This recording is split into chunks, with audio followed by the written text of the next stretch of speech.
All right, people, I'm back again. I'm back again. Why should you fear God? I'm asking you a question. Why should you fear God, the creator of all? Why should you? A number of reasons. First of all, he cares for you more than anybody on this earth because he made you. And don't you want to please your father?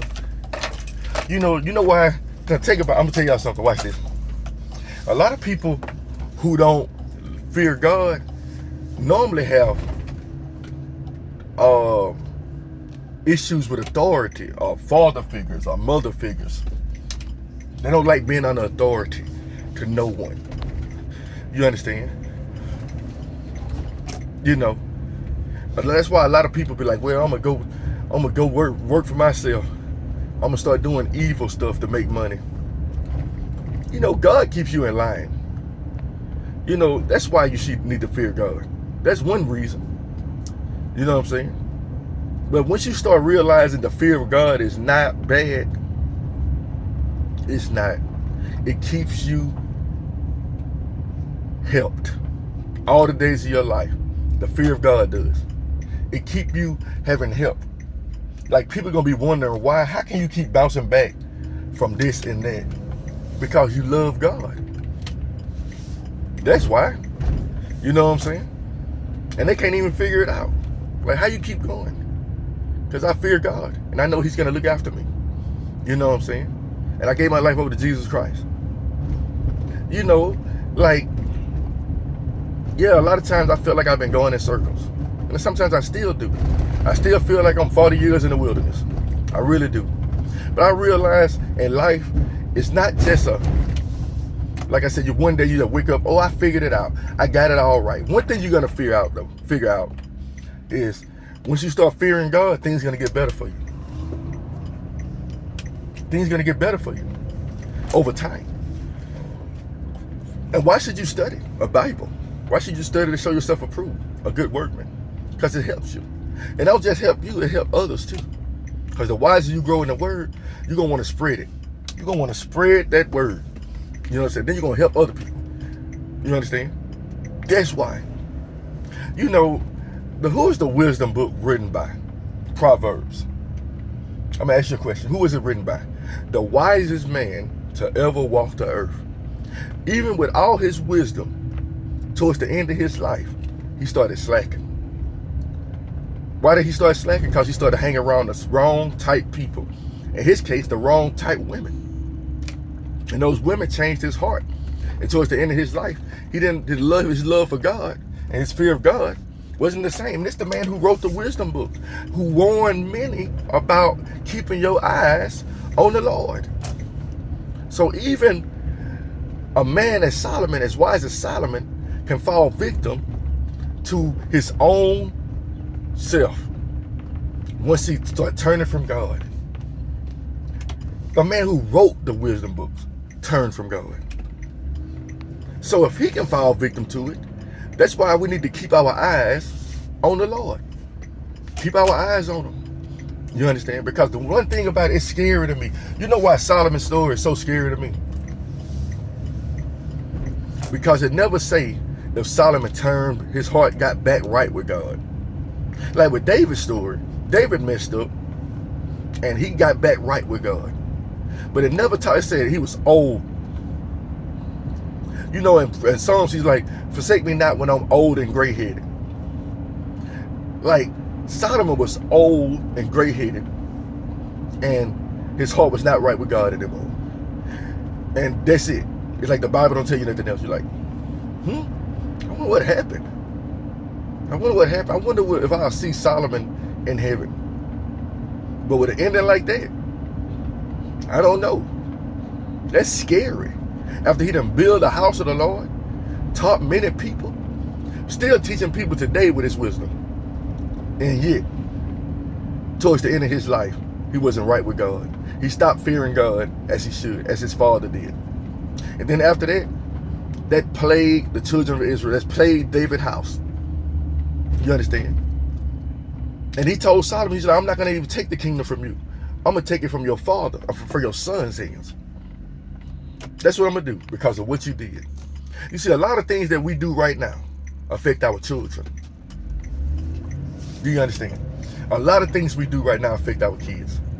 If we want to stay, if we start telling our kids it's okay to sleep around with a lot of people, guess what? It's going to lead over to the next generation.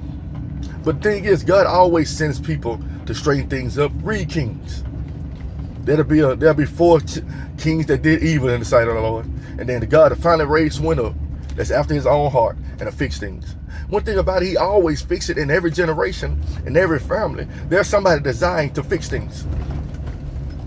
They were born to fix things. They were born to get the family back on track. The thing is, if it don't happen in your time, best believe it's going to happen in one of the generational times. God's going to set somebody over your family that's going to be designed to fix it, to fix everything. You understand? To put things back in order how it should be. Why do you think I talk about marriage so much? Because in this evil world, it is very important. First of all, we're trying to marry ourselves to God. So marriage is important in so many ways in the Bible. Do you understand? You don't want to be an illegitimate child. You know what I'm saying? You don't. You want to be a part of the family. That's why you take the chastisement for the Lord. He said, whom the Lord loves, he chastises. If not, you're a bastard. You know what I'm saying? You don't want to be a bastard. You understand? You want to be part of the family.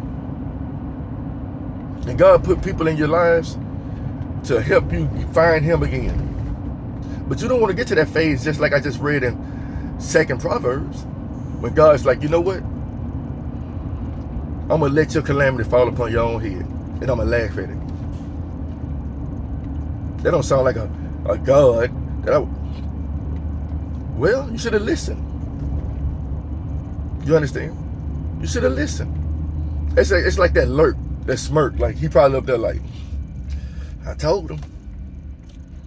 You understand? They didn't see it. They didn't listen to my reproofs. They didn't see my rebukes. And he got a little smirk on his face. Like, and I don't think it's a happy laugh. It's like, what in the world? God have mercy. Don't you just hate telling people the same thing?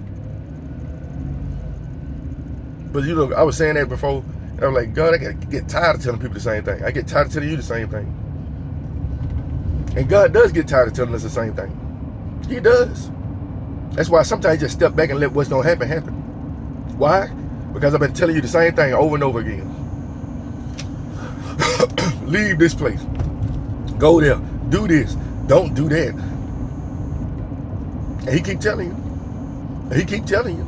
And he keep telling you. Because he talked to all of us personally. You got a conscience. You got a voice in that head.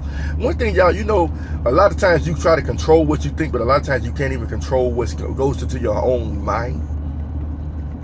If you realize we have really no control, you'll be sitting somewhere and just some random crazy thought just pop up into your head. Some of it God. Some of it the devil. We have no control of our minds. That's why God say, trust not your own heart. Use discretion. Use discernment. Do you understand? And the best discernment you can have is with God by your side. He lets you know right from wrong. He lets you know good from bad. You understand? And if you pray to him, he'll deliver you out of every situation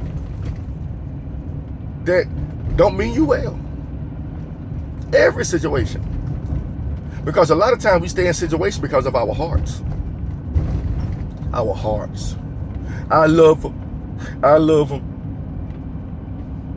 God's like, you trusting the wrong thing. You trusting the wrong thing. Your heart is deceitful. I love her.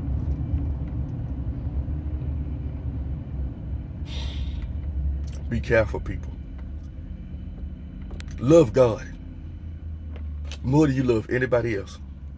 You know why? It'll stop you from being hurt so much. You know, it'll stop you from, when you do go through something, and from horror and hatred in your heart. You just let it go. Because God gives you a peace that surpasses all understanding. You know, a lot of times you go through things, you're trying to understand, why did I go through those things? And God's trying to tell you, you don't need to understand. Just trust me. Why am I going through this? I ain't got to answer you. Just trust me. That's what the Lord's telling you. I ain't got to answer you. Ask Job. You ask for an audience with God, He'll come in a way that'll shock the hell out you. You understand? He'll show you, he'll reveal himself to you. Keep talking to him. And the thing is, everybody talks to God. I don't care who they are. Everybody does. Whether they believe it or not. They do. They do. The moments when they talking to themselves and out, they talking to God. Don't even realize it. A lot of people talk to God, and then as soon as things get good for them, they forget about Him. You understand? I done seen so many people start believing in God and lose faith in God, because I was one of those people. You understand? So I know the majority of people believe in God. They just got mad at Him. It was a movie, God's Not Dead. And the first one, it was a teacher there. And he was like, God is dead. That was the whole subject. And one dude was like, I'm not finna write that down because God is still alive. God's not dead. And come to find out, the professor lost his mother. And him losing his mother caused him to start hating God. But he loved God, but God didn't answer how he wanted him to. So he started hating God. But towards the end, fast forward to the end of the movie, he got hit by a car and he gave his life back over to God. You understand? But you don't really want to go that route. You want to do it before you get hit by a car. Do you understand what I'm saying? You want to do it before you get hit by a car. But he hated God so much that he started telling the woman he was with to hate God too. And then it was so bad that he's telling students to hate God, to denounce God. And you know, just to get a passing grade, these kids were denouncing God. But one guy was like, you know what? I'm going to stand firm on the faith, and I'm going to fight for God because I love Him, because He first loved me. He's my first love. You understand? And God loves that. He loves when you reverence Him, worship Him. He loves it when you speak of Him. You know, a lot of y'all scared to speak of God. Maybe because of certain people you're around. You understand? But don't be scared. A lot of y'all ain't blessed or favored yet because that's one thing you lack. You denying Him before men. You ain't letting people know that you are a Christian. You ain't letting people know that you follow after Christ. That you follow after God. That you believe in the God of the Bible. You understand? That's why a lot of your family members ain't getting help. Because you are not doing what you're supposed to do. You know, if you fear the Lord, you desire to please Him. Ask Moses. Ask Joshua. Ask Abraham. You understand?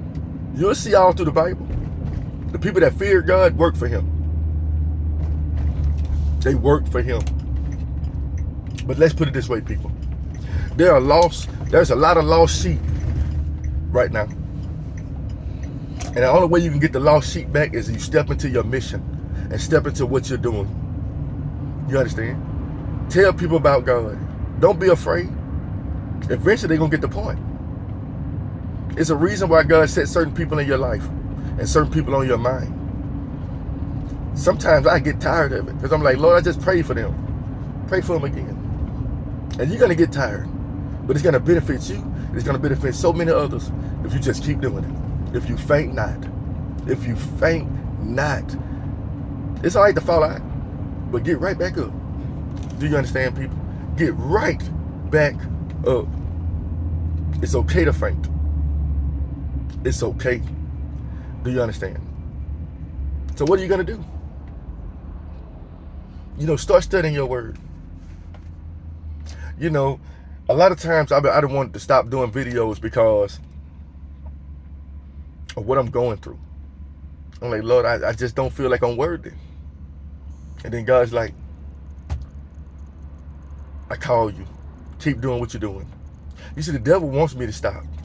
He does. He wants me to be like Houston. Like this morning I woke up, I was kind of tired. I was like, I really don't feel like talking about the word today. And then when I picked it up, and I started reading, I started feeling better instantly. The devil does this. He wants you to turn your back on God because he turned his back on you. He wants you to follow in his footsteps. That's why you need to fear God so you can follow in his footsteps. You understand?